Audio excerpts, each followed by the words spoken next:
ya memang itulah misi kita.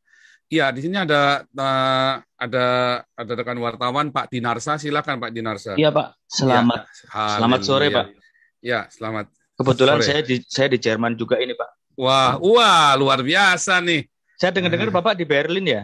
Kapan-kapan ngopi lah, Boleh, dikit-dikit boleh. Dokter Cuman situ. mungkin kalau sudah tenang, Pak, karena memang saya sekarang jadi harus hati-hati sekali supaya saya jangan membuat khawatir sahabat-sahabat saya. Kalau saya sih udah. Cuma yang penting teman-teman, sahabat-sahabat saya kan juga khawatir ya. Oke, saya main safe. Saya bilang saya Ya, juga nggak akan nantang-nantang. Kalau saya ketemu orang apa, nantang-nantang nanti kan kesannya juga saya sombong, arogan tadi itu kan. Nah, ini masih live, saya dibilang arogan, Pak, saya nge-live begini, Pak. Padahal enggak, kalau iya, saya iya, iya. nge-live, kalau saya sembunyi nanti dibilang kabur. Serba salah kan? Mhm. Sembunyi dibilang kabur. Iya, Saya iya, iya nongol Pak. bilang arogan. Enggak, saya Saya nggak mau kabur juga, saya mau tanggung jawab gitu loh. Iya, begini Pak. Posisi saya mau menempatkan posisi saya ya Pak ya. Saya kan sebagai wartawan, saya nggak punya hak untuk berpendapat atau apapun. Tugas saya ke Bapak hanya sekedar bertanya. Maksudnya tolong dipahami dulu duduknya seperti apa, posisi saya seperti apa, posisi Siap. Bapak seperti apa. Jadi seperti itu Pak. Untuk urusan yang segala macam, bahkan saya pun diam ketika Bapak bilang wartawan mau framing apa segala macam. Terus backfire-nya ke kita, ke jurnalis, ke wartawan. Ya itu sudah resiko profesi kami. Oke, itu saya pahami sebagai resiko profesi. Jadi ya udahlah nggak masalah. Sama juga Bapak juga mengalami masalah di framing, merasa di framing apa segala macam, ya itu masalah kita masing-masing. Ya Pak Iya, ya. Jadi iya betul. kita jalan dari sini ya Pak ya. Oke, jadi saya sekarang mau sebenarnya sebelumnya mau nanya dulu gimana kabarnya Pak? Sehat Pak? Luar biasa, Pak. Luar biasa, Pak. Hmm. Sehat. Gimana kalau secara mental sehat juga masih Pak? Kalau menurut saya sehat, Pak. Iya, iya, iya, iya. Karena kan ini kan sudah dibully oleh orang seluruh Indonesia dan orang seluruh dunia, bukan dibully ya, maksudnya sedang jadi perbincangan hangat seperti itu, Bapak. Dan sudah ditetapkan statusnya sebagai tersangka juga oleh Iya. Polri dan sudah dikirim red notice oleh Polri ke Interpol juga gitu. Ya sebagai sesama manusia saya memahami kalau dalam posisi itu nggak mudah gitu Pak, memikul beban mental seperti itu gitu Pak. Bapak sendiri ngerasa takut nggak sih Pak? Posisi saat ini gimana sih Pak? Nggak tahu, Pak. Saya malah nggak tahu yang saya rasakan. Cuman pokoknya biasa aja, saya pokoknya jalanin hidup seperti biasa. Ya pagi, malam tadi saya barusan ke tempat yayasan yang saya biasa kerja juga. Ya kan saya juga pergi Oh Bapak, Bapak ketemu kerja juga orang. di sini ya Pak ya? Kerja Ya, juga di sini. Oh, Berlin bener Pak ya? ya di sebuah kota, somewhere, Iya, iya. someplace ya. Jadi teman-teman nanti, soalnya pada khawatir kemarin yang teman-teman yang di Turingen sama yang di Oke, wilayah Bremen oke, teriak sama oke, saya semua kan. oke, oke. Mereka nggak tahu nggak apa, terus jadi pesan berantai begitu kan. Ini ke siapa, terus sampai ke saya, terus jawabannya pokoknya kasar gitulah. Sedikit memaki-maki begitulah, mereka kayak menekan saya begitu kan. Terutama teman-teman gereja itu Bapak, kan semua. Nah, sayanya ya teman-teman ini ya orang-orang bulenya lah, maksudnya orang-orang bulenya dia saya hanya menyampaikan, Paul, dia bilang, ya kan. iya, oke. Pak, mohon maaf Pak. Apa namanya? Bapak sudah, saya mau klarifikasi ya Pak ya. Bapak keluar Indonesia dari 2018 betul ya Pak? Iya. Ah, iya iya. Dan itu sudah nggak ada hubungan sama yang di Indonesia sama sekali Pak, sampai sekarang Pak.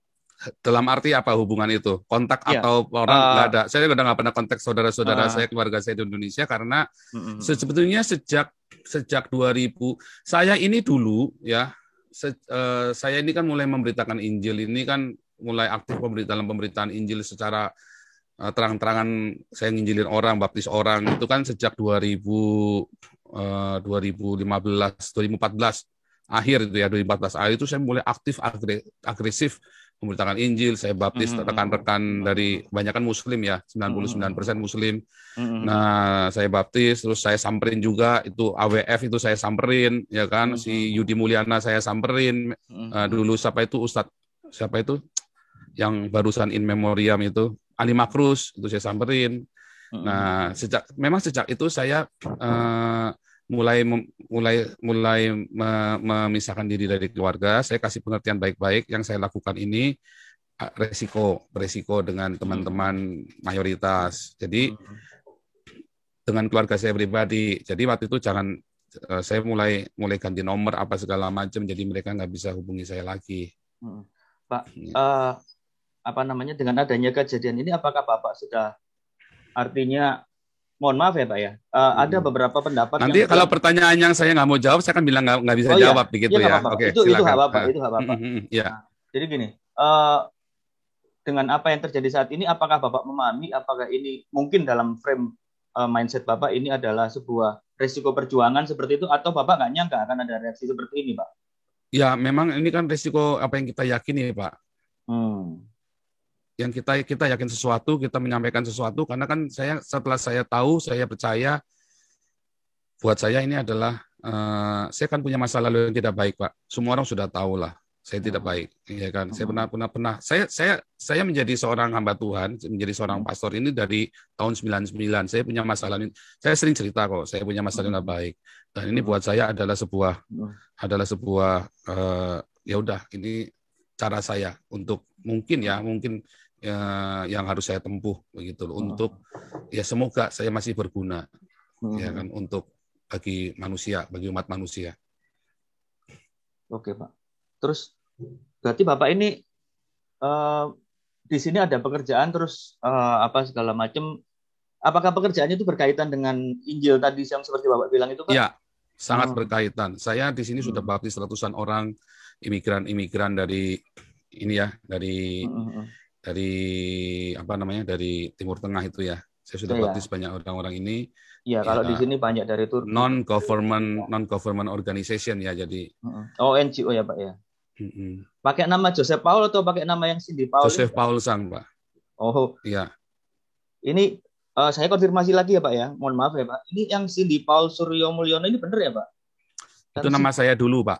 Oh, begitu ya. Jadi apa ada tahap ketika Bapak merasa saya harus ganti nama karena saya sudah tercerahkan atau seperti apa gitu, Pak? Ya, itu nama baru saya setelah saya kembali melayani Tuhan. Saya bilang, tetapi saya tidak berarti saya memungkiri masa lalu saya yang tidak baik, karena saya memang, kita semua punya salah lah, tapi saya kebetulan terlalu salah. Kebetulan saya ini terlalu salah, Pak. Begitu loh, Pak. Nah, kan jadi, kita semua punya masa lalu tidak baik, tapi saya punya tidak baik gitu loh. Jadi supaya tidak terlalu orang terus langsung siap tapi kan memang semua orang tahu dan tidak pernah saya tutupin. Pernah saya tutupi, kan ada semua itu kan gampang, tinggal browsing internet, siapa saya kan ketemu semua kan. Saya itu nggak pernah nutupin identitas Bapak saya. Bapak merasa harus ganti nama itu sejak kapan, Pak? Dan kenapa kok milih nama yang itu, Pak? Apa ada makna khusus? Sejak 2000, saya tuh pakai 2016 akhir. Buku saya yang di buku saya itu ya, buku saya yang berapa ya itu ya, yang pertama apa yang kedua ya, saya udah mulai ganti nama. Yang pertama ya, saya nulis buku itu saya udah pakai itu ya, sejak itu. Oke Pak. Bapak, kan saya juga mengikuti beritanya, pemberitaan Bapak di tanah air seperti apa ya Pak. Bapak bilang sudah menanggalkan status sebagai WNI, betul seperti itu Pak? Iya kan, kalau saya sudah tidak niat pulang kan saya harus menanggalkan. Nah, tadi sudah saya jelaskan di depan. Iya. Prosedurnya di Eropa ini prosedurnya itu ada berbagai cara untuk menempuh prosedur supaya legal. Dan saya legal di sini, Pak. Iya, Bapak, maaf. Berarti belum warga negara Jerman juga. Masalah legalitasnya semua saya nggak bisa jawab karena nanti saya salah saya kan ada lawyer, Pak. Jadi saya nggak boleh jawab yang berkaitan dengan masalah kewarganegaraan, kan saya ada lawyer. Nah, tapi masalah kasus saya pribadi saya jawab, nggak apa-apa, nggak masalah. Tapi untuk masalah legalitas apa segala macam, mengapa saya bisa dapat itu apa segala macam, mengapa saya bisa legal, saya nggak boleh jawab, Pak. Karena nanti orang-orang ikut-ikut caranya begitu, dia masuk Eropa berduyun-duyun, Pak. Cara-cara itu adalah harus benar-benar tahu. Kalau nggak tahu cara itu nggak bisa aja pokoknya. Mohon maaf. Dan itu saya bisa dipersalahkan kalau saya cerita-cerita caranya bagaimana, gitu loh, Pak. Okay. Berarti sekarang gimana statusnya Bapak ini? Ya pokoknya statusnya saya melepaskan warga negara Indonesia dan saya di bawah Jerman atau gimana? Di bawah hukum Eropa sekarang. Enggak dong, enggak stateless dong. Jadi kan namanya harus ada warga negara. Mungkin itu di stop dulu, Pak. Karena itu nanti biar dari lawyer, Pak. Karena itu nggak boleh saya ngomong itu. Saya sudah dikasih tahu nggak boleh jawab semua yang tentang kewarganegaraan, kecuali pokoknya saya hanya kasih tahu ada banyak cara untuk tinggal di Eropa dengan legal, tetapi cara-cara itu tidak banyak orang yang tahu. Intinya begitu. Dan tidak ada di internet juga soalnya. Jadi itu hanya tahu kalau kita ketemu lawyer di sini, kita baru ngerti, caranya begitu. Dan itu pun lawyernya lawyernya di tertentu. sini berarti ya Pak ya? Iya dong. Kita ada lawyer juga kan di sini. Iya. Dan saya nggak boleh kasih tahu negara bagian mana. Itu kan luas kan. Jerman itu kan luas, Eropa ini kan luas semua. Jadi saya juga nggak boleh bilang membawa-bawa state sesuatu, saya nggak boleh Pak. Jadi nanti saya dipersalahkan. Ya, itu nggak boleh bawa state-nya, nggak boleh. Tadi kemarin yang memframing saya Jerman kan bukan saya kan. Ya kan? Makanya saya selalu bilang Uni Eropa karena nanti saya dipersalahkan Pak. Enggak, karena ini Pak, karena saya kan juga dapat konfirmasi dari KBRI Pak, bahwa memang Bapak terdaftar sempat masuk ke Jerman seperti itu. Jadi iya, ada betul. Tapi kemudian bukan saya yang ngomong tapi loh ya, maksudnya janjian bukan saya yang ngomong ya. Perkataan Jerman itu bukan dari saya karena supaya jangan nanti saya dipersalahkan oleh lawyer saya bahwa itu kata-kata saya. Saya tidak pernah berkata itu Jerman karena nanti saya dipersalahkan. Tapi kalau yang ada di TV-TV itu segala macam dan pernyataan dari teman-teman itu ya memang kan sudah ada terang-terangan di depan mereka, ketemu mereka, ya masa saya mau menyangkal kan nggak bisa juga. Iya Pak. kan begitu Pak. Iya. Terus ini apa Pak? Bapak selama ini isu-isu ini meluap, menjalani hidup seperti apa Pak? Biasa-biasa aja, santai saja, atau ada kekhawatiran? Yang ribet itu teman-teman dari gereja Pak, karena gereja kan cuci tangan dan nggak apa-apa. Memang itu kan saya tidak mewakili gereja. Nah, terus gereja di Indonesia ya Pak ya? Ya, marah dengan saya, termasuk gereja-gereja Indonesia di Eropa. Ya. Mereka marah dengan saya, marah sekali, bukan cuma marah sekali dengan saya. Tapi saya kan berhak melakukan apa yang saya yakini. Dan saya kan tidak menciderai orang, Pak. Saya kan tidak melakukan kekerasan terhadap orang lain yang merugikan nyawa orang lain, atau saya menipu untuk di YouTube saya sendiri pun saya tidak pernah kasih nomor rekening saya. Saya hati-hati sekali Pak, karena saya tidak mau apa yang saya yakin dan saya perjuangkan ini terkontaminasi Pak dengan itu semua tadi fitnah. Oh ini hanya mau panjat sosial, hanya mau cari uang.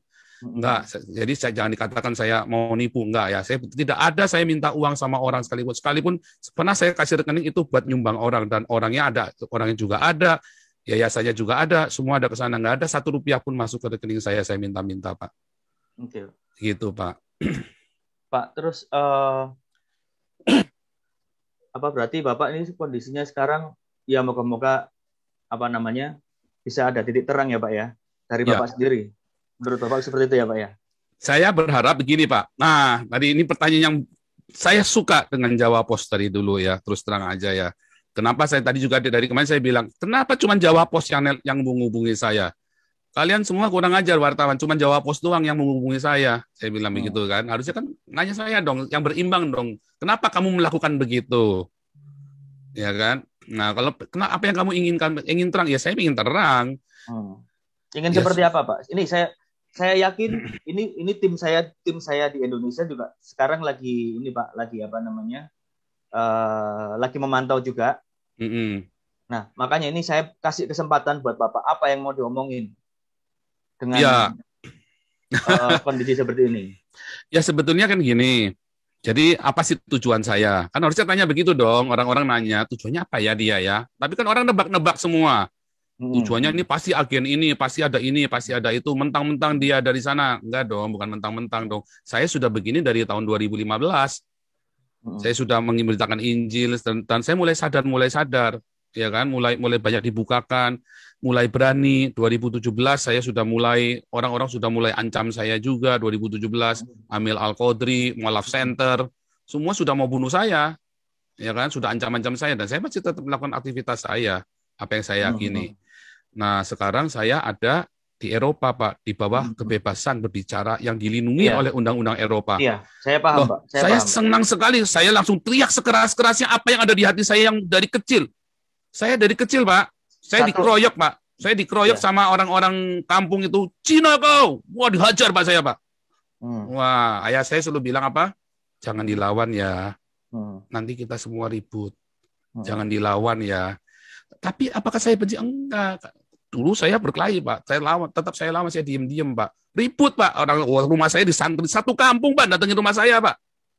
satu kampung datengin. Wah, tapi kan ayah saya orang yang punya hati bapak yang baik ya. Jadi bilang, wah dia pasang badan waktu itu hampir dia dibunuh sama orang kampung itu kan.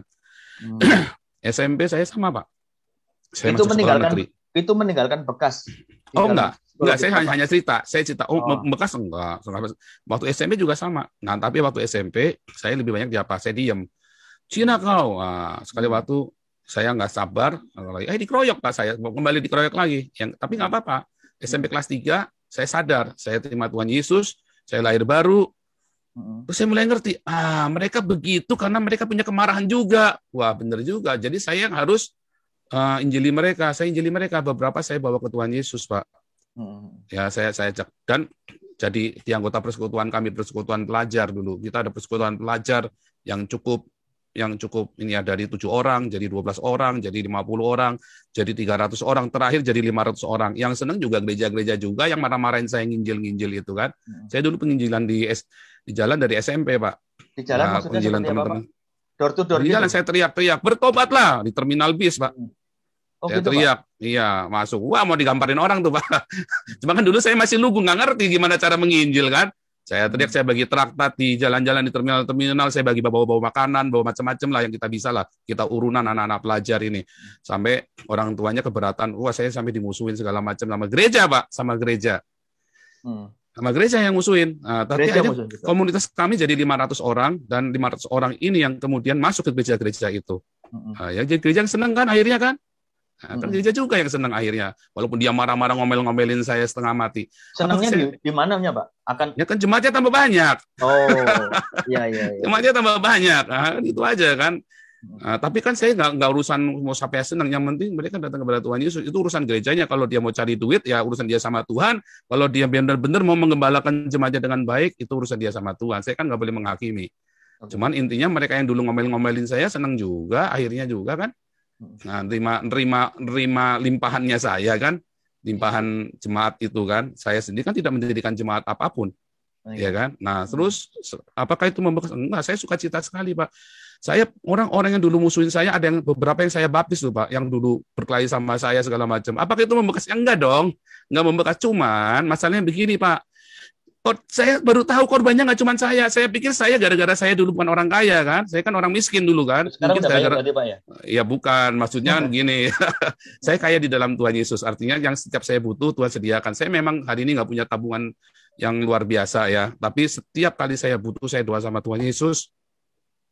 Termasuk biaya saya, biaya berangkat kemari pun, semua saya nggak pernah satu peser pun saya nggak pernah minta sama orang, ya. Semua tuh tiba-tiba Tuhan kasih. Saya berdoa tiba-tiba nggak tahu, ini tante baru kenal ya, ada tante tua ya, udah 60-an itu ya, tiba-tiba kamu katanya saya dengar kamu ini ya lagi penginjilan. Oh iya, dikasih uang. Saya persis nilainya tiketnya itu persis. Jadi saya nggak pernah minta uang, saya nggak pernah pamer nomor rekening saya di luaran, Pak. Apakah saya marah? Balik lagi, saya kecewa dengan gereja? Enggak juga, saya juga nggak marah sama gereja. Itu kan kita semua punya tugas tanggung jawab sendiri-sendiri. Kan saya bilang, saya nggak hidup dari perpuluhan, saya jadi nggak ada masalah. Kalau gereja tidak suka dengan saya, PGI nggak suka sama saya, ya nggak apa-apa, suka-suka. Oh, itu pendeta palsu, ya suka-suka dia. Sama saya ngaku Nabi 26. Saya kan juga nggak maksa Bapak percaya saya kan. Okay. Apa saya pernah maksa Pak Dinarsa, kalau tidak percaya sama saya Nabi ke-26, saya taruh parang di lehermu. Kan enggak kan? Okay. Nggak boleh saya begitu. Okay. Mau percaya syukur, nggak percaya sudah. Saya ini pendeta, Anda percaya syukur, nggak percaya sudah. Tapi saya lebih sering dipanggil pastor karena sertifikat saya tulisannya pastor, Pak, bukan pendeta, Pak. Gitu. Oke, Pak. Pertanyaan selanjutnya, Pak. Ya, saya memahami jalan hidup Bapak sebagai Bapak bilang tadi penginjil apa segala macam, dan harus mengabarkan apa yang menurut keyakinan Bapak betul, benar gitu, Pak ya. Nah, dan ketika sampai pada momen ini, apa yang Bapak sampaikan itu akhirnya mungkin menyakiti orang lain yang punya keimanan lain apa segala macam. Betul. Terus dan kejadian seperti saat ini gitu, Pak. Terus Bapak dijadikan tersangka apa? Dan bola es terus menggelinding sampai nggak tahu sampai sebesar apa gitu, Pak. Bagaimana Bapak mengantisipasi situasi ini? Apakah Bapak yang bisa kalau itu saya menyakiti atau memang Bapak menyampaikan apa yang menurut Bapak ingin disampaikan aja seperti itu, Pak?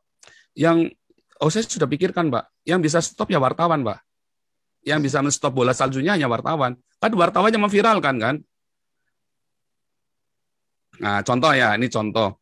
Waktu saya membaptis si Ali Makrus sama Yudi Mulyana, kemudian akhirnya dibaptis juga ya. Saya injili Yudi Mulyana tahun 2017. Terus tiba-tiba dia marah-marah sama saya kan. Terus tiba-tiba saya kaget Yudi Mulyana dibaptis. Misalnya begitu kan. Tapi kan para mualaf-mualaf itu kan nuduhnya saya yang membaptis. Saya lagi di sini, gimana saya cara baptisnya Yudi Mulyana kan?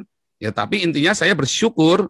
Pokoknya mau apapun Yudi Mulyana sama Ali Makrus, ustadz dua ustadz ini kan nyatanya kembali kepada Tuhan Yesus. Yang memviralkan siapa? Apa saya? Bukan kan? Yang memviralkan orang Islam sendiri kan, orang-orang Muslim sendiri kan. Nah, waktu saya ngomong kemarin, ya kan, banyak yang YouTubers yang ratusan ribu, ya kan, Refli Harun, Rudi Kamri, Denny Cokro, Denny Siregar. Apa saya memviralkan? Bukan. Mereka yang memviralkan saya, Pak. Bapak belum ya, tapi kayak Detikcom kemarin, saya bersyukur ya, saya terima kasih buat Jawa Pos, Detikcom. Saya nggak nulis, Pak, karena saya belum dapat. Terima kasih. Saya respect dan saya dari dulu memang suka baca Jawa Pos, Pak, karena memang dari dulu saya bilang ini orang-orang Jawa Pos ini memang objektif, jadi hati-hati. Dan mudah-mudahan kali ini pun objektif juga ya, nanti waktu nulisnya pun. Nah, kayak Detikcom, dia tulis hati-hati dan malah menghubungi saya, Tirto juga menghubungi saya. Artinya kalau memang mau memberitakan, jangan cuma diberitakan satu yang potong, yang kagak ngerti, orang-orang kagak ngerti apa-apa, terus Menkominfo bilang blokir itu akunnya Joseph Paulusang. Sekarang saya harus mengaku, memang sudah diblokir, bagaimana?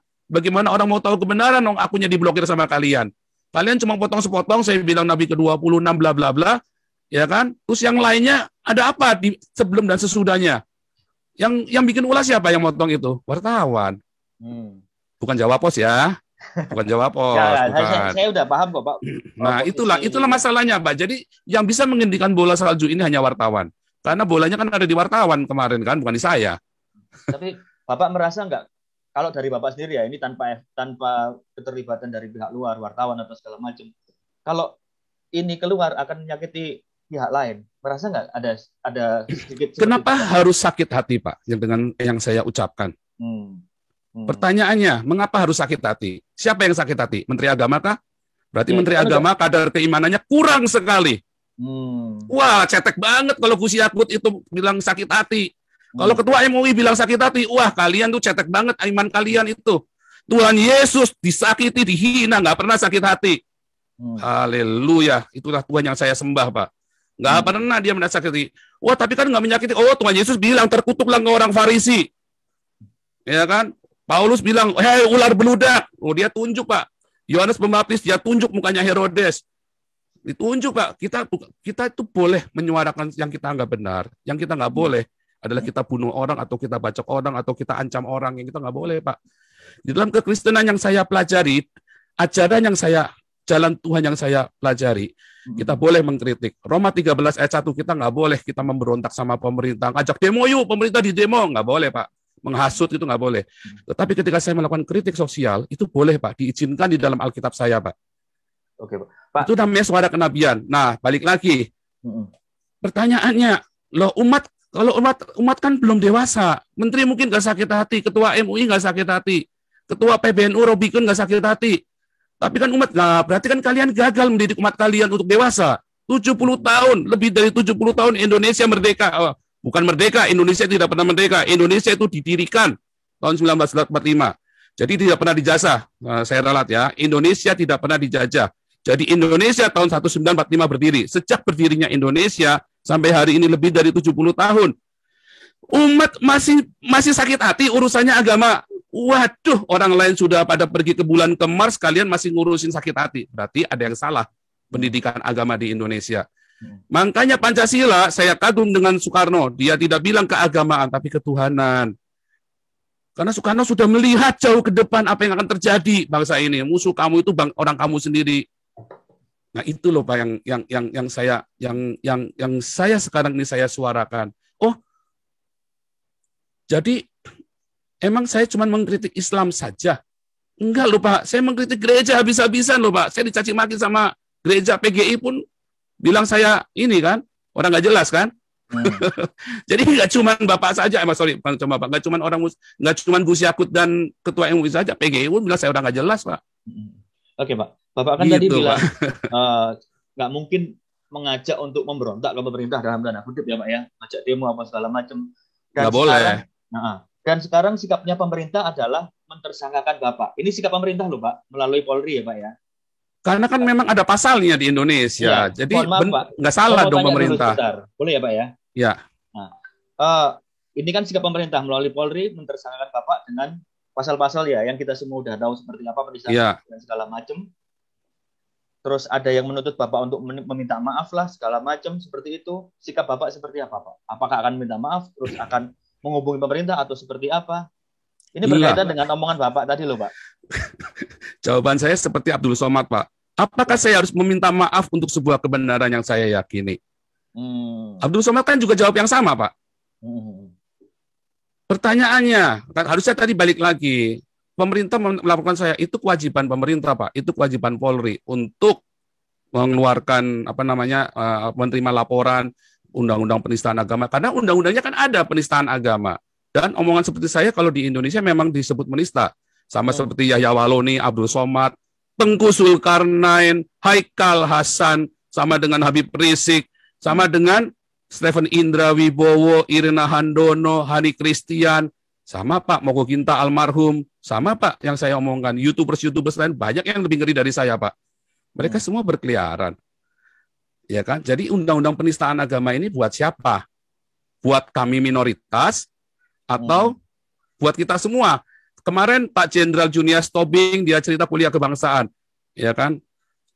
Beliau yang kasih judul sendiri, ya kan? Siapakah kita? Karena di Indonesia sekarang ada kami dan kita, Pak. Siapakah kami, siapakah kita? Oh, berarti kalau bukan kami, outsider, kamu bukan kami. Wah, ini bahaya sekali. Itulah perpecahan, Pak, orang-orang yang bikin kami-kami itu. Itulah yang namanya anti Pancasila. Saya Pancasila sejati, Pak. Lihat ya, YouTuber semana di Indonesia, sekalipun Denny Siregar, yang bikin kuliah Pancasila tiap seminggu sekali. Cuman saya, Pak, tak tongkrongin. Dapat duit nggak? Enggak, Pak. Kira enak kuliah Pancasila. Pak, mohon maaf ya, Pak. Tapi kenapa Bapak melepaskan warga negara Indonesia kalau Bapak mengaku Pancasilais? Kalau saya tidak lepaskan, saya ditangkap dong, Pak, dipulangin. Gimana, Bapak? Itu namanya berhikmat, Pak. Saya harus korbankan, nggak ketemu. Pak, kalau orang tua saya mati sekarang, Pak, saya nggak boleh pulang, Pak. Bukankah itu pengorbanan saya, Pak? Sekalipun mungkin Indonesia akan memaafkan saya, ya kan? Udahlah diampuni hukumnya. Tetapi saya, sekalipun orang tua saya meninggal, saya kan nggak bisa pulang. Begitu saya pulang, selesai semua. Sekalipun pemerintah pun bisa memaafkan, belum tentu orang-orang Islam yang cetek-cetek ini ilmunya bisa memaafkan saya, toh. Nah, jadi justru itu pertanyaan saya, Pak, kepada saya menggugat Indonesia dan Pancasila. Iya dong, Pak. Iya. Seperti apa, Pak? Saya dari kecil PMP, ya, PSBB, sejarah diajarin lagi, bolak-balik diajarin lagi, sampai kuliah diajarin lagi. Sampai sekarang Pak Jenderal Junius Tobing masih ngajarin Pancasila. 6 jam tuh, Pak, kalau kita cerita Pancasila di YouTube saya, Pak. 4 minimum 3,5 jam. Sampai 6 jam. Tak tongkrongin, Pak. Saya pengen tahu. Akhirnya saya bilang sama Pak Junius, Pak Jenderal, ini cuma retorika. Nyatanya nggak ada yang begini, Pak Jenderal. Nggak ada. Ini semua retorika doang. Mana ada Pancasila di Indonesia? Eropa lebih Pancasila daripada Indonesia. Maksud Bapak, ya kan? Seperti apa, Pak? Ketuhanan yang Maha Esa. Apa di Eropa pernah ada Bapak dengar persekusi agama di sini? Justru orang-orang yang dipersekusi agama larinya ke sini. Orang-orang dari Timur Tengah, Muslim semua, apa di sini dilakukan anarkis? Hampir tidak ada. 1-2 itu oknum yang benar-benar sedikit sekali. Ada, Pak, di Hanau. Wah, itu sedikit sekali, Pak. Tapi ada pemantiknya apa? Pemantiknya apa? Kejadian di ya itu di Hanau yang orang mati, orang mencontoh gitu kan? Bapak tahu? Itu kan? ada pemantiknya, Pak. Gimana, Pak? Coba diceritakan. Iya, itu kan pemantiknya, ceritanya kan kemarin yang di mana itu kemarin di Kolen. Makanya orang-orang mulai ada Islamofobia. Walaupun di Eropa ini kita diajarin, saya lihat anak saya sekolah ya, dididik begitu ya. Saya lihat kurikulumnya diajarin untuk nggak ada anti sama agama lain. Kalau di Indonesia diajarinya apa kemarin? Injil sudah dipalsukan, ya kan? Itu kurikulum pelajaran itu pernah saya muat itu buku-buku pelajaran. Injil sudah dipalsukan, geblek ini. Menterinya siapa itu waktu itu? Menterinya sebelum waktu zaman SBY terakhir. Injil malah diizinkan buku Injil. Nah, di sini nggak boleh Pak begitu Pak. Berarti yang lebih Pancasila mana? Kan nggak ada, kan kelihatan sekali Pak. Nah, jadi jelas Pak di sini. Masjid Ahmadiyah gede tuh di Turingan, paling gede. Boleh. Sementara orang Syiah gede juga masjidnya. Di Indonesia, dibakar seorang-orangnya, Pak.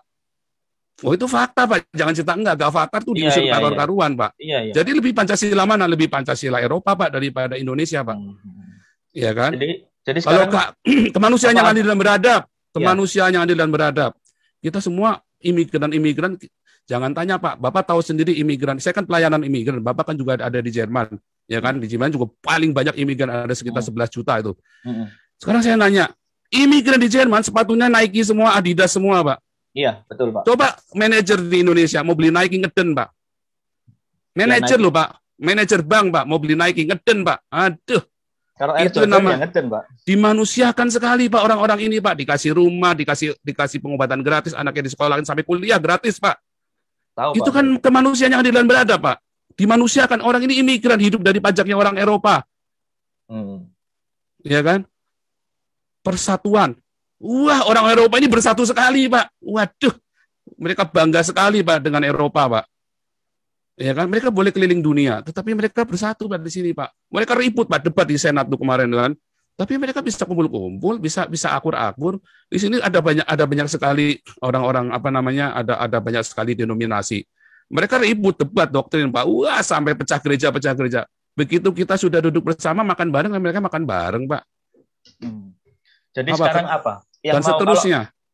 Kalau ada yang mau Bapak sampaikan kepada pemerintah, apa yang mau Bapak sampaikan? Berkaitan dengan ketidakadilan, berkaitan dengan apapun yang Bapak alami, apa yang mau Bapak sampaikan? Kemarin sebenarnya saya mau tulis ke Bapak tadi, harusnya begini loh, Pak. Saya ini kan hanya seekor kutu di seberang samudra. Ya kan? Tapi ada balok-balok di depannya Mabes Polri itu loh, Pak, di depan gerbangnya Mabes Polri itu balok-baloknya itu ya Waloni, Abdul Somad, Tengku Zulkarnain, Haikal Hasan dan selanjutnya. Ada GKI Yasmin. Sampai sekarang juga nggak diproses itu, padahal kan konstitusional GKI Yasmin, dokumen sudah lengkap. Gus Yakut sudah 1 bulan, sudah hampir 6 bulan, Pak. Gus Yakut menjabat jadi Menteri Agama. GKI Yasmin tetap aja ditutup. Gereja-gereja kemarin GPDI sama yang di Jombang itu tetap aja ditutup, Pak. Nah, jadi ada apa yang salah ketika saya ngomong hal seperti ini? Lalu saya salahnya di mana? Nggak ada dong, Pak. Sebetulnya yang menista agama itu berarti kan kemarin siapa tuh Bima Arya itu menista agama tuh. Siapa itu yang nutup GKI Yasmin pertama kali, Bima Arya atau siapa itu? Berarti dia menista agama dong. Itulah penistaan agama. Wah, itu malah bukan menista agama lagi. Dia benar-benar melanggar Pancasila, konstitusi kita. Seharusnya. Sorry, bukan kita lagi dong ya, bukan punya saya juga soalnya. Cuman kenapa saya tetap masih ngajarin Pancasila, minta Pak Junius Jenderal. Saya bilang loh, kalau Pak Jenderal keluar dari sini, wah selesai Pak Jenderal, nggak ada kuliah Pancasila, nggak ada yang berani. Cuman Pak Jenderal Junius Tobing aja yang berani teriak-teriak ngajarin Pancasila, ngomel-ngomelin orang-orang itu. Kenapa kita tetap? Karena Pancasila itu, saya kan belajar filosofi segala macam, saya belajar semua, Pak. Ternyata Pancasila itu mengerikan. Pancasila itu ada sesuatu yang indah sekali. Wah, Indonesia itu bersyukur punya Pancasila, tapi bukan Pancasila yang Piagam Jakarta. Pancasila yang benar, yang punyanya Soekarno. Yang diajarin sama Pak Jenderal Tobing itu. Wah, ini sudah diajarin panjang lebar, nanti kan panjang lebar. Intinya Pancasila yang benar, bukan Pancasila yang Piagam Jakarta. Nah, itu masalahnya kan nggak dipraktekkan, itu cuma retorika doang. Jadi salah saya di mana? Ketika saya berkata, mengkritisi dan menganggap diri saya nabi dan saya meluruskan ajaran nabi sebelum saya. Nggak salah dong, itu kan tafsir saya, bebas saya. Kalau saya salah, Gus Yakut, ayo debat sama saya. Gus Yakut, Menteri Agama ya, Pak? Iya dong, katanya dia kan paling topnya dong ilmu agamanya. Ayo debat sama saya kalau bilang Muhammad nggak salah. Iya dong. Iya, Pak. Maaf, saya nggak bilang menyakiti dong, menyakiti lagi enggak dong. Justru kita bilang yang saya ngomong kan sebuah realita, ya kan? Kita ngomong, makanya saya harus ke sini dulu, terus saya ngomong Pak, teriak Pak. Jadi Bapak untuk ngomong dengan lebih lapang harus keluar dulu gitu ya Pak ya? Nah iya loh Pak, kalau saya di dalam saya lagi ngomong udah diciduk loh Pak. Oh, saya baru live begini aja tiba-tiba sudah di depan udah Intel di depan udah nongkrongin Pak. Bagus kalau Intel, FPI nongkrongin Pak. Bagus kalau Intel paling cuma dicokok begini saja. Kalau FPI dibakar rumahnya Pak. Aduh. Loh, itu kan fakta kan kemarin yang dicokok-cokok itu yang di internet online, teman-teman yang dicokok sama FPI itu digebukin dulu. Daud Ali, Saifuddin Ibrahim, banyak Pak orang Kristen dimasuk-masukin Omega Suparno malah dibunuh. Jadi saya garis bawahi ya Pak ya. Jadi permintaan Bapak pertama adalah mau menantang Gus Yakut diskusi ini Pak. Benar ya Pak ya? Iya Pak. Menantang Gus Yakut diskusi tentang keagamaan gitu Pak? Iya Pak. Atau tentang keislaman atau tentang apa Pak?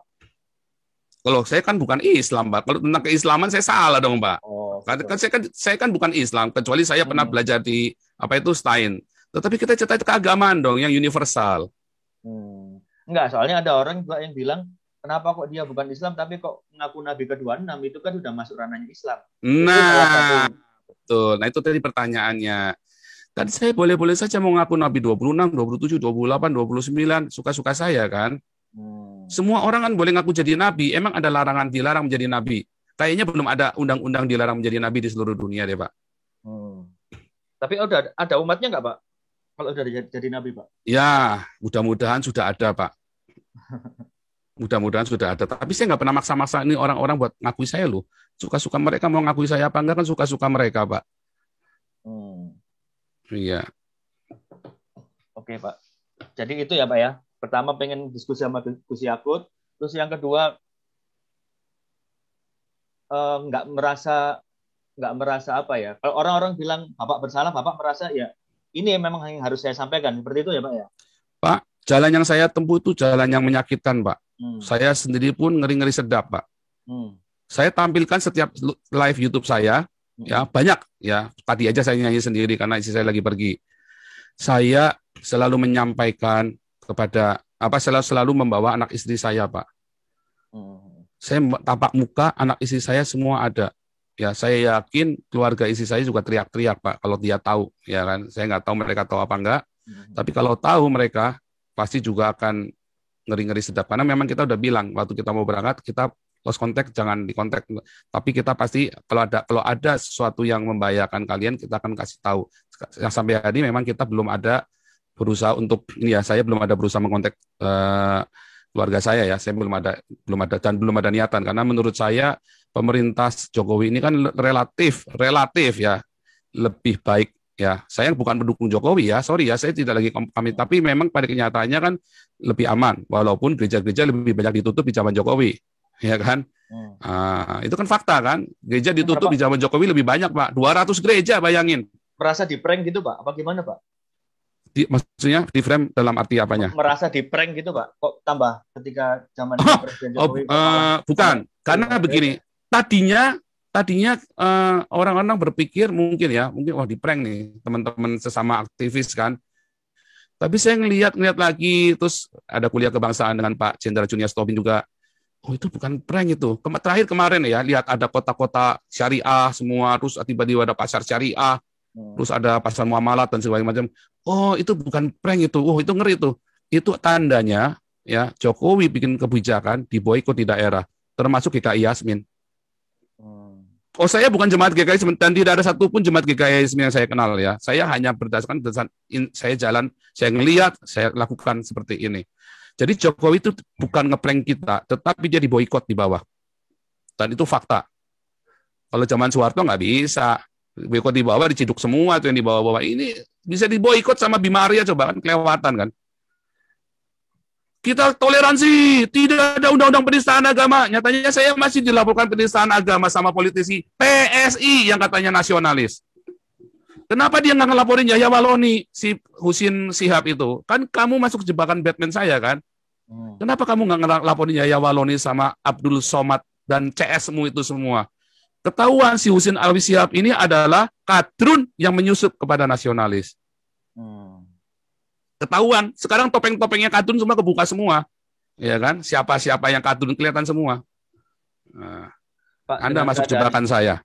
Dengan keadaan itu Bapak ngerasa sakit hati nggak sih? Dengan Indonesia secara umum, Bapak tadi cerita dari kecil diberlakukan, dipanggil Cina, apa segala macam. Orang tua Bapak tadi bilang hampir dibunuh, apa segala. Bapak merasa sakit hati dengan Indonesia nggak, Pak? Saya tidak pernah sakit hati dengan Indonesia, Pak. Sampai hari ini saya masih mencintai Indonesia. Terus apa yang menurut Bapak salah dari Indonesia, Pak? Dengan sikap Bapak ini?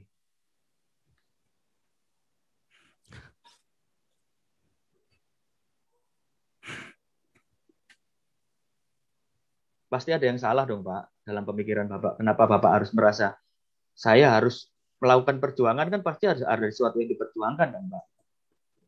Dan ini konteksnya adalah Indonesia, begitu kan? Jadi begini, Pak.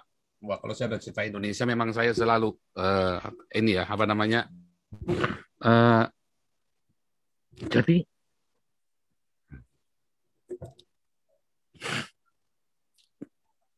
saya dari ngerti, Pak, tentang Indonesia, Pak. Saya lahir baru ya 15 tahun saya penuh Roh Kudus, saya berdoa buat Indonesia. Sampai hari ini saya berdoa buat Indonesia. Saya ciptakan lagu-lagu tentang Indonesia banyak sekali. Tetapi memang Indonesia sedang dirusak oleh sebuah ideologi yang sangat rusak, ideologi yang sangat busuk, ideologi khilafah. Dan itu mereka masuk menghujam sekali, ngerusak anak bangsa, masuk ke sekolah, ya, memaksa orang pakai jilbab, memaksa orang untuk mengikuti syariahnya mereka, dan semua perda-perda syariah yang lain. Oh, itu sudah jelas, Pak, dan itu akan merusak. Saya jamin Indonesia akan rusak. Dan saya melihat Indonesia yang saya cintai ini, ya, yang saya cintai itu membuat banyak sekali korban, yang dikorbanin justru anak-anaknya. Ibu Pertiwi ini yang mengorbankan anak-anaknya, Pak. Bapak tahu yang namanya harimau tidak akan makan anaknya. Ibu Pertiwi ini makan anaknya, Pak. Jadi Bapak merasa dimakan sama harimau ini, Pak? Oh, bukan cuma saya, Pak. Banyak sekali, Pak. Korban yang dianggap PKI berapa banyak? Yang di PKI kan 3 juta, Pak. Apa Bapak ada ini, Pak? Ada cerita dari keluarga gitu, Pak? Ada kaitannya tentang PKI itu, Pak? Saya tidak punya keluarga yang tersangkut PKI karena nenek moyang saya dulu dari Partai Kuomintang yang lari dari Partai Komunis. Jadi jelas keluarga saya penentang komunis. Karena nenek moyang saya dulu anti dengan Partai Komunis dan dikejar-kejar, Pak. Makanya pindah ke Indonesia. Nggak ke Taiwan ya, Pak? Kan ada yang kemana-mana, Pak. Kan tersebar-sebar kemana-mana. Nah, salah satunya ke Indonesia nenek moyang saya. Okay. Itu loh yang ke Indonesia. Dan itulah kemudian makanya ayah saya pun pernah dikarungin sama PKI, Pak, ayah saya, Pak. Digebukin, maksudnya dikarungin itu digebukin karena memang ayah saya bilang saya juga salah, bilang kenapa? Dasar PKI lu, dia bilang begitu kan, dikarungin bener sama orang PKI, digebukin, Pak. Tapi nggak dibunuh, cuma digebukin doang. Artinya karena orang marah kan, dasar PKI lu kan waktu kan frame-nya kan jelek kan. Jadi digebukin sama orang PKI, digebukin bapak saya. Tapi kan itu bukan sebuah dia mau bunuh, enggak, Pak. Bukan saya terus saya pro PKI, enggak juga. PKI itu dulu dari santri-santri yang saleh loh, Pak, pendiri PKI itu.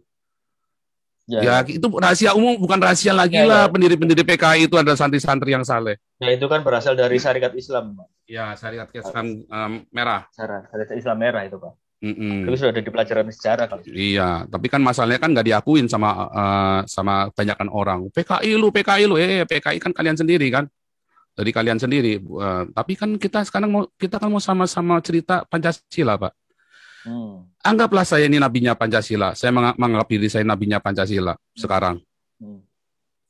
Ya kan? Kalau kemarin saya bilang nabi ke-26, saya bilang sekarang nabi Pancasila. Bagus, Pak, dibikin kaos, Pak, nabi Pancasila. Nah, nanti mau saya bikin Pak nabi Pancasila, Pak. Wah, nanti tinggal siapa yang mau jadi umatnya kan, mau ngaku apa enggak, malah dikebukin nanti, Pak. Ini saya lagi bikin merchandise Pak nabi Pancasila, nanti dikebukin lagi ntar. Nah, kenapa? Aduh, Pak, ini Pancasila itu begitu saya di Eropa, Pak. Saya, Eropa ini Pancasila banget, kalau diterapkan indah sekali di Indonesia. Waduh, saya itu banyak ketemu ya, Pak, wartawan-wartawan itu. Ada satu wartawan di Belanda yang namanya Michael Mas, Pak. Ya, saya berusaha kontak beliau tapi belum mau ditemuin masalahnya Michael Mas ini. Dia nulis, dia ada satu tulisannya Michael Mas, Indonesia ini udah berubah sekali dalam 20 terakhir ini. Sejak reformasi, Pak. Nggak tambah maju, tambah nggak bener, Pak. Tambah nggak bener kan sejak reformasi kan? Kelihatannya aja maju, kelihatannya. Wah, kumbir. Di dalamnya, di bawahnya, wah makin parah loh, Pak. Konflik horizontal itu makin ngeri loh, Pak. Sejak reformasi itu, Pak. Kenapa? Karena ada yang mau menggoyang Pancasila. Ya siapa? Ideologi khilafah ini. Dan sekarang menampakkan diri semuanya. Kan saya kan hanya memberikan satu umpan. Contohnya siapa, Pak, yang orang-orang kan kalau ini ada ideologi besar bertahan di Indonesia kan nggak mungkin kalau nggak ada yang endorse, nggak ada yang support kan nggak mungkin, Pak. Kalau menurut Bapak siapa sih, Pak, yang endorse? Lah itulah yang teriak-teriak khilafah yang kemarin undang Zakir Naik itulah. Siapa itu yang kemarin teriak-teriak khilafah itu? Loh nyatanya kan yang teriak-teriak khilafah nggak ada yang dipenjara kan? Yang PKI dibunuh, yang teriak-teriak khilafah nggak ada yang dipenjara satupun. Felix Xiao, HTI itu, ya kan? Panitianya Zakir Naik. Wah, itu kan bilang harus Islam. Wah, itu bahaya sekali tuh kalau bilang pemimpin harus Islam. Wah, itu melanggar Pancasila, Pak. Nggak ada, Pak, itu di UUD 45 pemimpin harus Islam. Ya kan? Dan Zakir Naik bilang pemimpin harus Islam kan? Kemarin di statement kan? Oh, itu kan sudah viral kemana-mana. Itu kan tujuannya buat goyang Ahok. JK pun mengakui kan? Bahwa dia sengaja mendatangkan Zakir Naik. Nah, so, kita ngerti kan siapa orang-orang khilafah ini. Apa yang Bapak alami ini kok seperti dejavu ya, Pak ya? Seperti kejadian Ahok. Ada yang bilang kayak gitu, Pak, ketika Ahok ini kan apa? Wah, Ahok itu orang hebat, Pak. Saya nggak sebanding, Pak. Saya ini penjahat, Pak. Bekas penjahat, Pak. Ahok itu orang, wah, levelnya dia di atas saya, Pak. Jauh, Pak. Dalam hal kejujuran, dalam hal prinsip, saya jauh, Pak. Jadi jangan bandingkan saya dengan Ahok. Tapi jauh. Tapi sama Ahok dihadapi, Pak. Bedanya seperti itu mungkin, Pak. Dihadapin bagaimana, Pak? Ya, maksudnya dihadapin persidangan, dia datang, ada apa namanya, dia di penjara, dia dihadapi, dia di penjara. Mana menurut Bapak? Kalau saya kenapa harus saya hadapin? Ya makanya saya bertanya ke Bapak. Apakah saya melanggar hukum di Eropa ini? Kalau saya melanggar hukum di Eropa, saya hadapin, Pak. Kalau saya tidak melanggar hukum di Eropa, ngapain saya hadapin? Jadi makanya saya pergi ke sini, Pak. Karena di sini ada kebebasan berbicara dan seharusnya di Indonesia ada kebebasan berbicara. Selama di Indonesia tidak bebas bicara, bahkan agama pun harusnya bisa dikritik. Kalau agama tidak bisa dikritik, ada yang salah dengan agama itu. Apalagi kalau sampai bilang bunuh, apalagi sampai datengin keluarga saya misalnya, kan diancam di YouTube itu kan diancam keluarga saya mau didatengin. Makanya saya bilang ada 3 reaksi, Pak. Ada 3 responnya, Pak. Satu respon yang pertama ya adalah kalau kalian tetap memaksa untuk membunuh atau memenjarakan saya, berarti omongan saya benar, Pak. Pak, mohon maaf, Pak. Emang ada yang ngomong membunuh Bapak, Pak? Woi, banyak sekali, Pak. Wah, itu rembel itu, Pak. Rembel, Pak. Nah, banyak itu kan cuma tinggal browsing aja banyak sekali. Nah, terus ada yang ngancam-ngancam mau datangin, wah bakar rumah kan keluarganya. Enggak, ini itu kan sporadis, Pak. Namanya netizen ya, Pak ya. Ya kan enteng aja kalau mau ngomong. Tapi ya enggak, ini kan saya bilang kan kita lagi cerita, responnya ada 3. Ini kan semua kan namanya presumption toh, Pak. Ya kan berdasarkan sebuah fakta, kita kan bilang ada 3. Apakah 3 ini pasti akan terjadi? Belum tentu. Yang mana yang akan terjadi ya kita nggak tahu. Satu, yang jelas ada yang mau ngancam, mau bunuh. Tapi mau menjarakan, oh jelas ada, banyak. Ya kan? Kedua, berarti saya benar. Ya kan? Berarti saya benar. Yang semua katakan saya tentang agama itu yang di Indonesia bukan cuma agama Islam doang ya. Kan saya kan mengkritik agama Kristen juga, semua agama-agama kan.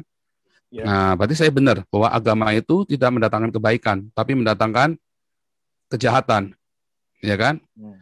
Nah, berarti semua agama itu akhirnya akan membuat hawa nafsu manusia itu makin menggeludak besar karena agama. Nah, saya jadi teringat ceritanya Kain dan Habil. Kain itu kan bunuh Habil gara-gara agama kan. Dalam Alkitab, persembahannya Habil diterima, persembahannya Kain tidak diterima. Lalu Kain marah, dia bunuh tuh Habil tuh. Kan gara-gara agama toh. Nah, itu ya. Itulah dosa pertama di muka bumi. Kedua, kalau mereka terus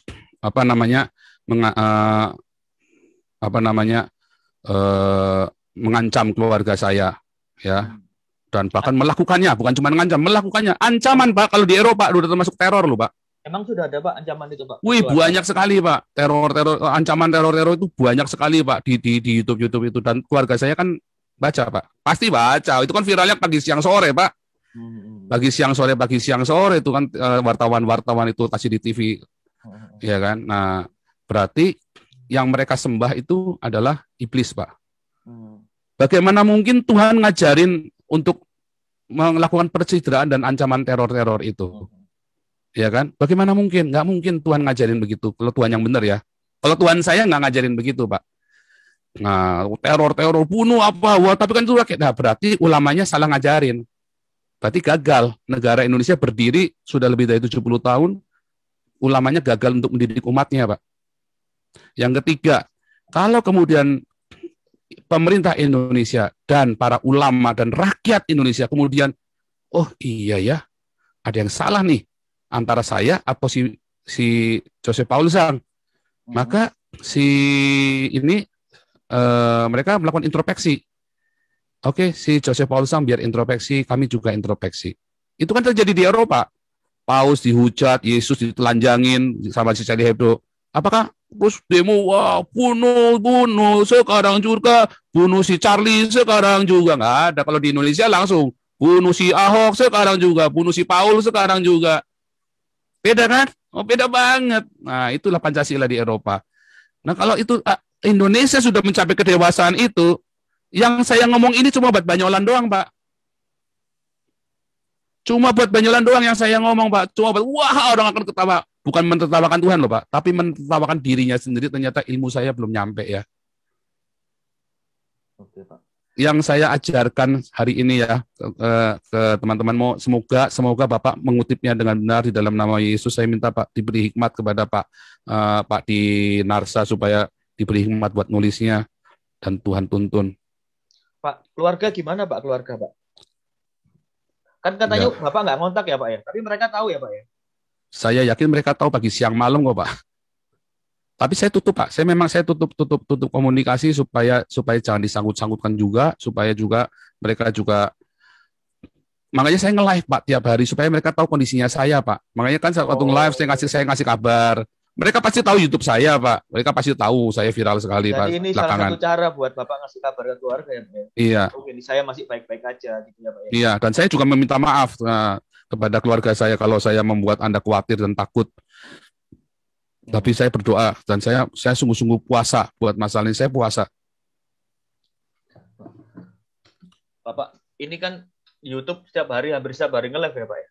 Followernya udah tambah jadi berapa sekarang Pak? Wah, saya kan ini nge-live-nya di Hagios Eropa Pak, di YouTube saya buat penggalan. Ya? Bukan ditutup, di ini sama Menkominfo. Wah, sakti lah, gimana nggak sakti lah? Ya kalah lah saya lah, pastilah. Kalau ya cuman ya nggak apa-apa lah, gimana ya, memang resiko lah, gimana, makanya saya masuk di sini. Cuman kan saya udah bilang sama teman-teman di sini, kita jangan gubrak-gubrak karena ini YouTube buat pengembalaan. Saya bedain Pak, YouTube gubrak-gubrak ya buka cus olala BB, nah itu saya taruh di sana. Kalau yang di sini nggak boleh, kita harus pelan ngomong, diatur, direncanakan. Teman-teman jangan ada ini itu Pak. Jadi saya bedain sebetulnya, makanya di sini saya ya terpaksa saya live di sini. Nah untuk ini juga doa fajar jam 5 pagi juga ada di sini. Zoom-nya nggak pernah ada ganti. Nah, cuma kan memang ya jadi ya eman-eman ya, sebetulnya ada banyak video-video pengajarannya Pak Jenderal yang bagus-bagus itu setiap minggu sekali dari bulan Desember itu. Mohon teman ke Kemenkominfo tolong itulah pengajarannya Pak Jenderal itu bagus sekali. Kasihan Pak Jenderal ngajar 6 jam hilang semua. Yang minta tolong lah Menkominfo supaya yang pengajaran Pancasila itu jangan sampai ditutup gitu. Oke Pak. Ada yang mau disampaikan Pak terakhir Pak? Saya terima kasih sama Jawa Pos ya, kalian luar biasa sekali. Iya Pak, saya juga terima kasih dikasih kesempatan buat ngomong karena kami memang mau tahu dari sumber pertama Pak.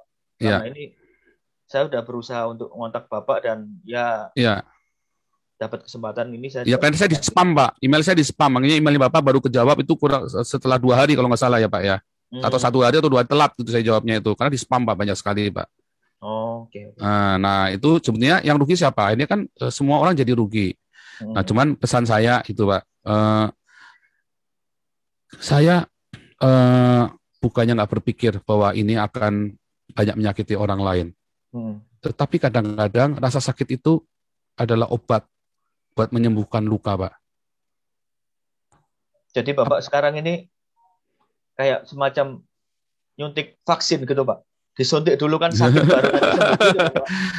Saya nggak berani bilang begitu, tapi mungkin ya saya sendiri kan juga introspeksi, Pak. Bisa jadi saya memang salah, bisa jadi saya salah, Pak. Karena makanya saya selalu berdoa, saya bilang sama teman-teman, doakan saya supaya murni. Karena bisa jadi kan ternyata itu adalah dari kemarahan. Bisa nggak? Bisa loh, Pak. Bisa yang saya ungkapkan selama ini. Bisa jadi ternyata ada masa lalu saya belum sembuh. Oh, bisa banget. Tetapi saya berusaha untuk murni. Saya terus tiap malam saya ngerengkel loh, Pak. Kira saya ini orang terpelajar, Pak. Terus saya ngomong kata-kata yang begitu kasar, begitu menohok. Wah, Bapak kira saya nggak merasa. Terus anak-anak saya, wah, bapaknya ini ngomongnya kok begitu, ngaku-ngakunya padahal pastor, padahal sudah pernah mengembalakan, padahal sudah begini, padahal banyak murid-muridnya yang di ini kan, saya kan juga mengajarkan di kelas evangelis, kan ada pengajaran-pengajaran itu. Masih ngajar sampai sekarang, Pak? Masih, Pak. Saya kan ngajar di SOM, Pak. Saya saya masih ngajar di kelas-kelas, ada evangelis, kelas apologetik, kelas apostolik, Bible Training Center lah.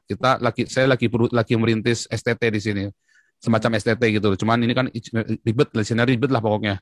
Perizinan sih ribet, tapi sebenarnya nggak ribet. Masalahnya kan harus ada beberapa orang dan harus cari teman yang tepat, apa segala macam. Uangnya juga, ya kan, uangnya kan paling di situ kan nggak asal itu administrasinya lengkap bisa mudah, tapi masalahnya untuk ngumpulin administrasinya itu yang ribet. Nah, intinya begitu. Tapi di pemerintahnya nggak ribet, yang ribet di sayanya.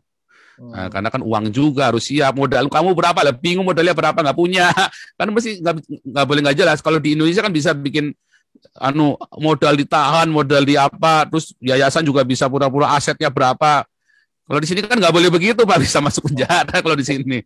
Oh, kenapa nggak Bapak bikin, Bapak sama NGO kan sekarang, kenapa nggak bikin di kantornya NGO aja, Pak? Itu makanya sedang kan, saya kan lagi meeting terus ini, Pak. Karena teman-teman ada yang nggak setuju dengan satu pembahasan, tapi saya tetap kekeh karena kan ya bukan masalah dogma, tapi karena kan kita kan kumpul di teman-teman kita ini berbagai macam denominasi gereja aliran. Nah, bagaimana yang satu maunya kita alirannya ini. Nah, saya bilang enggak, kita semua mau oikumene. Karena kita oikumene. Jadi ada satu misalnya contoh nih, Pak, bahasa roh. Nah, saya bilang, saya dari gereja karismatik, saya berbahasa roh, tapi saya nggak bilang nggak boleh diajarin, saya nggak mau. Karena itu bukan bagian dari sesuatu yang universal. Kebenaran yang universal yang diakui oleh denominasi lain. Makanya saya nggak mau ajarkan. Nah, tapi yang lain otot misalnya. Jadi materi lah, lebih banyak ke materi. Nah, kalau materi itu belum deal, maka kita nggak bisa jalan, Pak. Karena bisa tiba-tiba ribut kan.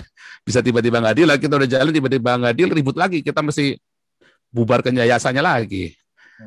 Jadi ini masih tadinya saya pikir gampang, ternyata ribet gitu loh. Tadinya saya pikir paling 2-3 bulan selesai, nggak taunya meetingnya aja ini nggak kelar-kelar. Gitu, Pak. Dan nanti saya lanjutkan tadi ya masalah itu.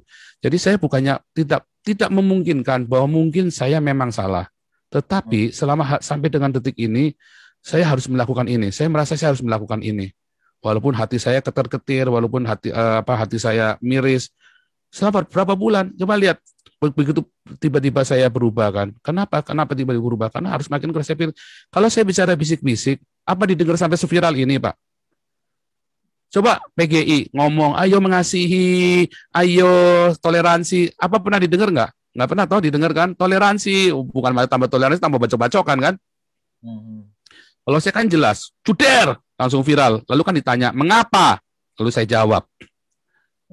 Kalau sampai pesan ini nggak nyampe, wah, ya kiranya Tuhan Yesus memberkati kalian. Tapi saya berdoa, saya puasa loh, Pak. Saya ngelakuin ini, artinya saya sampai puasa, Pak. Puasanya bukan puasa, maaf ya, bukan mindahin jam biologis, Pak. Kami tuh kalau puasa 24 jam makan cuma sekali doang, Pak. Artinya saya serius sekali, Pak. Saya serius sekali dengan apa yang saya lakukan ini. Dan saya hati-hati sekali. Dan kalau mau bilang mau menyakiti, lebih bisa lebih edan lagi, Pak. Tapi kan harus dijaga. Kemarin si layar teologi itu ada bagus tuh bahasa saya. Kenapa pilihan bahasanya adalah ini bukan itu? Kenapa coba, Pak? Ya kan dipilih dong. kan ada bahasa-bahasa orang Enggak. Nanang Gelut, orang Nantang Kelai sama orang bahasa-bahasa harus dibedain gitu loh Pak. Ya enggak, kan kemarin Bapak bahasanya juga bagi sebagian orang juga nantang gelut juga kan Pak? Nah, itu dia. Saya juga heran. Nah, kalau beberapa orang ngomong apa aja, saya kan apologet Pak. Saya menjawab tuduhannya orang Muslim terhadap Alkitab orang Kristen. Lihat di YouTube itu banyak ngawur-ngawur. Stephen Indra, Ani Kristian, ya ngaku-ngaku pendeta, ngaku-ngaku Romo, Bangun Samudra, ya para penipu-penipu ini kan, Ustadz Kaimana, terus siapa lagi, ada satu lagi tuh Ustadz Kaimana, Bangun Samudra, ngaku-ngaku S3 segala macam, Irena Handono, ya kan? Itu harus saya jawab dong Pak. Ketika saya menjawab, saya pasti akan menyakiti dong Pak. Misalnya nih, kalian berkata, orang-orang Muslim berkata, Yesus tidak mati di salib. Saya bilang, siapa bilang? Muhammad yang bilang. Oh, Muhammad. Saya bilang, saya jawabnya apa coba? Yang benar Alkitab saya atau Alkitabnya orang Islam? Kitab sucinya orang Islam. Maka saya kan harus jawab dengan tegas kan? Kalau di Indonesia muter-muter Pak. Nah kalau saya milih jeder. Sama kan Pak? Kalau muter-muter, terus orang Islam mau dengar nggak yang kita ngomong? Nggak mau lah Pak, ditutup kupingnya lah Pak. Kafir. Ketika saya ngomong jeder, kaget mereka. Viralkan punya saya. Lalu mereka baca semua tulisan saya. Namanya orang baca, dia baca. Dia nangkep nggak yang saya baca? Yang saya maksudkan? Dari 1000, 10 nangkep Pak. Puji Tuhan Pak. Tapi kalau saya ngomong-ngomong alur gitu nggak divilarkan, ngomong sama 100 orang, 200 orang nggak ngerti Pak. Oke. Ya Pak, saya udah nangkap semua maksudnya Bapak. Halo? Iya Pak. Ya. Ya sudah paham semua maksudnya Bapak sih. Maksudnya sudah menangkap semua maksudnya Bapak seperti apa, udah jelas tadi Bapak ngomong apa aja. Dan tadi ya semua pertanyaan saya sudah terjawab lah. Kecuali ada beberapa hal yang belum dan Bapak nggak bersedia menjawab, misalnya tentang keluarga negara. Ya, khusus masalah state itu saya nggak boleh Pak. Memang nggak boleh karena nanti saya buka semuanya, nanti saya dimarahin. Karena ini sekarang ini kan banyak orang berusaha masuk ke Eropa Pak. Orang-orang tanya sama saya pun saya nggak jawab, pribadi pun saya nggak jawab Pak. Privat pun saya nggak jawab karena nanti sampai saya salah ngomong, saya kena masalah Pak. Di masalah state itu saya benar-benar hati-hati. Makanya tadi saya ada sempat yang saya tegur, saya cuma menjelaskan sampai sini saja, selanjutnya tidak akan saya jawab lagi. Karena lebih dari itu nanti saya salah, Pak. Tapi Bapak di Jerman ya, Pak ya? Enggak, saya cuma mau menggaris bawah itu aja, Pak. Pokoknya saya ada di Uni Eropa, Pak. Nanti kalau saya nyebut satu negara, saya juga salah, Pak. Saya nggak boleh pokoknya. Pokoknya saya nggak boleh sebut apa-apa.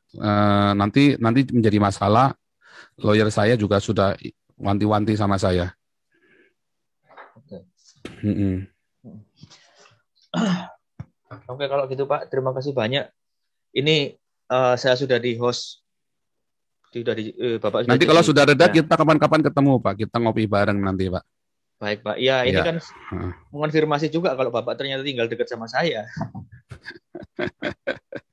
Tanpa Bapak. Cuma nanti kalau sudah reda Pak. Soalnya kalau belum reda kan nanti aduh takutnya nanti orang-orang marah sama saya karena itu tadi yang saya bilang kan teman-teman itu semua dari mulut ke mulut, terus teman-teman saya yang bule-bule negur saya, negur ngasih tahu. Dia bilang, Paul, ini saya hanya menyampaikan di teman-teman ya jangan marah gitu. Ya nggak marah lah. Iya.